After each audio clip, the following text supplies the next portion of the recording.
Remember the first time you played New Super Mario Bros. Wii? It wasn't just a game, it was a time machine. In this video, we're diving into why this game captured our childhood nostalgia like no other. It was the perfect storm, the 2D platforming we grew up with, combined with that new Wii multiplayer magic. Suddenly, Mario wasn't just a solo adventure, it was a shared experience. Every jump, every ridiculous power up, we laughed, we shouted, we raced against our siblings, our friends, and that music that we loved hearing was so classical and fun that, let's be honest, it's a miracle any of our friendships survived this game. But before we talk about the ruined relationships, we have to talk about why this game really felt so deeply familiar the second we pressed start. First, it was the return to classic platforming. By 2009, 3D gaming was completely taking over. We were deep into the eras of some massive open worlds and cinematic storytelling, but Nintendo did something incredibly bold. They went backward to move forward, and they gave us a side-scrolling game. We had grown up with Mario on the NES, the Super Nintendo, but suddenly we were experiencing it in a high-definition new era. Every stage felt less like a brand new level and more like a core memory being unlocked. Then, there were power-ups.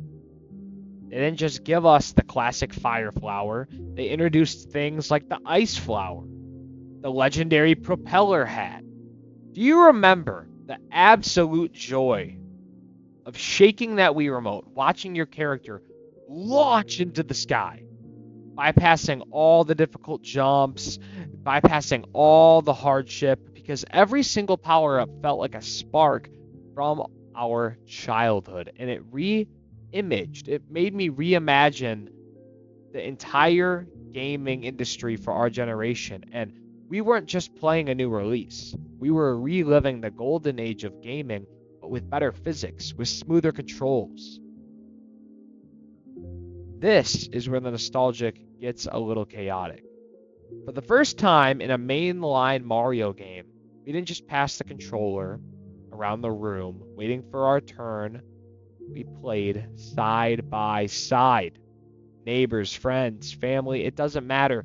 New Super Mario Bros. Wii was a psychological test wrapped in bright colors. I remember going to my friend's house and his dad and me throwing each other off that lava level in World 8 on that roller coaster. It was the fun side of it. You could bounce on heads, throw people into a Goomba. If you grabbed a fire flower, you could suddenly become an enemy to your own team. It was amazing.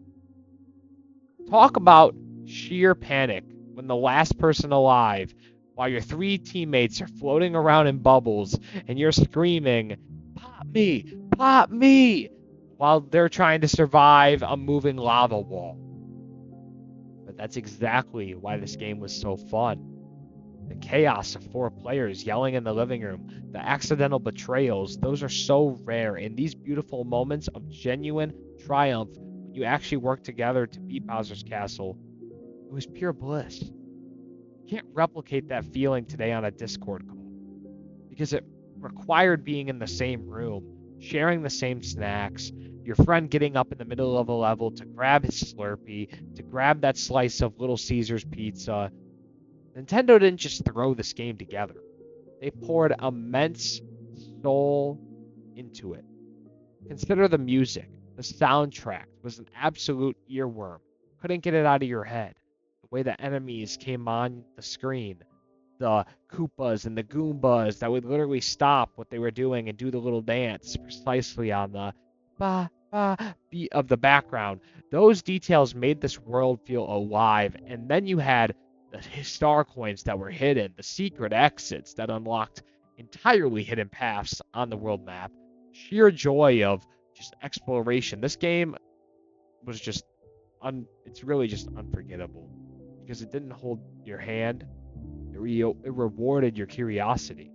And so many of us are searching for that. But when we look back on that Wii era, it's easy to get caught up in the graphics or motion controls, but New Super Mario Bros. Wii stands out because it captured a specific moment in time, a moment right before everything became entirely online, entire digitally, entirely isolated. And that's why even now, hearing that title screen, it's like a doorway back. It takes us back to who we were when we were younger, less stressed, surrounded by friends on a Friday night. And I remember my cousin coming over, spending the night for days at a time, us just grinding the game to beat the levels. And it reminds us of who we've become. The second you pick that Wii remote up, you shake it, and you have that spin jump. You accidentally throw your friend into a pit. That kid from 2009 comes right back to life. And I want all of us, any of you watching this video, to remember that good days are far too valuable to forget.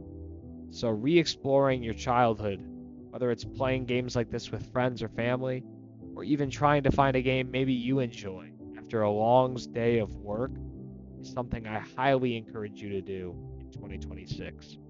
And I hope that the person watching this can relate to this video and can, be thankful for the times they had, because you never want to be sad that it's over, but you want to be able to look back and be happy that it happened. So this video is exactly why New Super Mario Bros. Wii is by far the best Mario game of all time. Don't forget to drop a like, to share this video, and more importantly, subscribe to the channel if you did enjoy. This is Secret Levels, and I'll see you next time.